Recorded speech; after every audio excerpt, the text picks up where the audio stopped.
coming up is an important time in our community. We believe at the Chamber that you cannot do economic development in a community without having a strong school system. The Chamber was fortunate, I believe, to be able to sit in on the hiring process for our current superintendent. And my part of the selection committee was I got to drive all those superintendent candidates around Chino Valley and tell them a little bit about our community. I'm delighted with the choice that the selection committee made, and please join me in a Chino welcome for the Superintendent of Schools for Chino Valley Unified School District, Mr. Dwayne Noggle.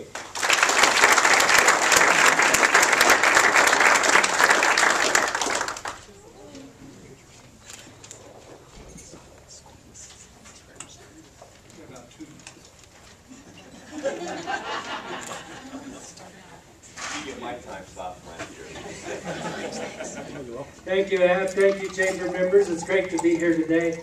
Actually, I did heed Ab's advice because two things. I'm here to talk about taxes. And before you start throwing the tomatoes, we have a basket up here. We will collect them and put them back on the table with our display. Then we can sell them and make a little bit of money for our schools. But I did write out my speech because I can ad-lib about this all day long, and I don't want to do that.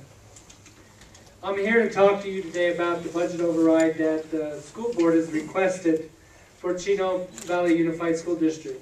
I will be brief today.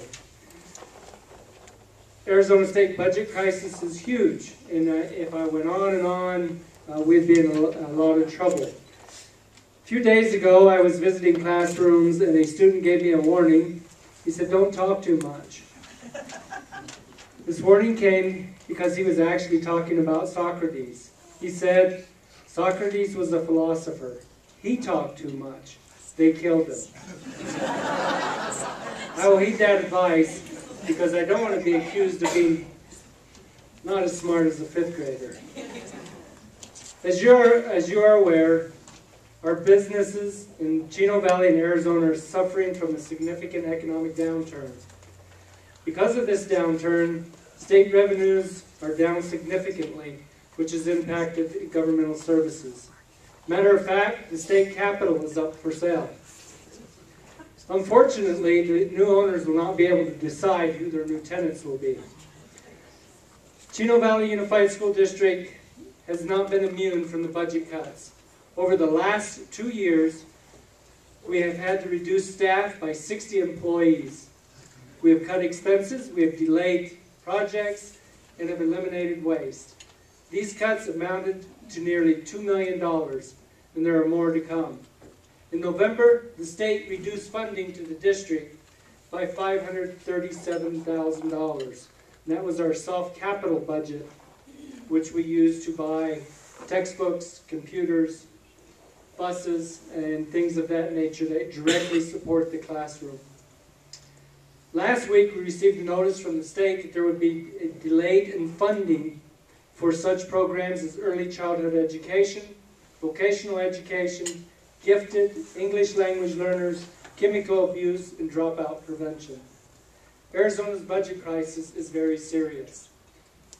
Recently, the board heard from an economist, a local economist, Dr. Lovell, and he said, "Don't count on a knight on a white horse. It's up to you to solve your own problems." In short, if this budget override does not pass, we are left with no choice but further reduction in services. The choice is yours. What type of education do you want for the children of your community? The questions I have for you today. Is it okay to have class sizes of 40 or more students? Is it okay to have a shorter school year, which will end, currently they're talking about at the end of April?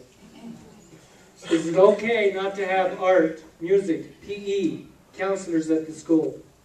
Is it okay to have a half-day kindergarten? Is it okay not to provide gifted education? Is it okay to train tomorrow's leaders with yesterday's technology? Is it okay to have buses that are not properly equipped to safely transport our students? Is it okay not to have clean restrooms?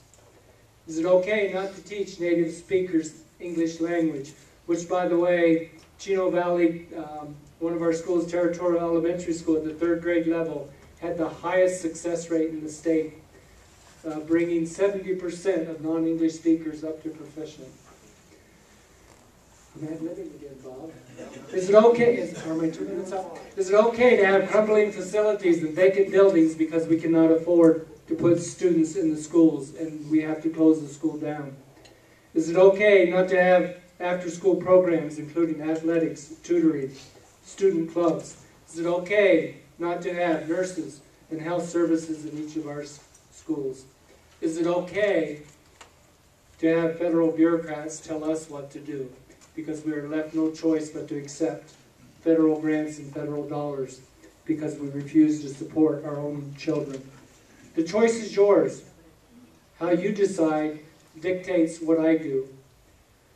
As mentioned by Randy, great communities can only be driven by great schools. The economic engine is driven in this community by Chino Valley Unified School District.